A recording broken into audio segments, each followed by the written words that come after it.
கர்நாடகாவில் மின்கம்பத்தில் ஏறி மின் இணைப்பை ஊழியர் ஒருவர் சரி செய்தபோது திடீரென மயங்கி அந்தரத்தில் தொங்கியதால் பரபரப்பு ஏற்பட்டது. துமகூரு மாவட்டம் இடகூரு கிராமத்தில் இம்ரான் என்ற மின் ஊழியர் மின்கம்பத்தில் ஏறி மின் இணைப்பை சரி செய்து கொண்டிருந்தார்.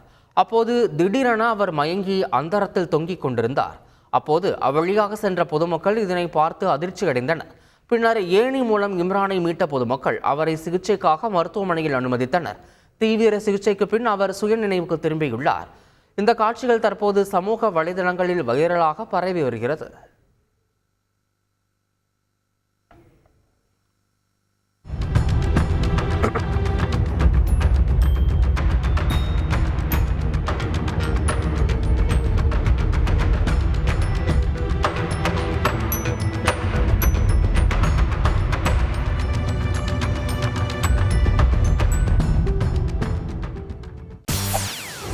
செய்திகளை உடனுக்குடன் தெரிந்து கொள்ள உடனே சப்ஸ்கிரைப் பண்ணுங்க.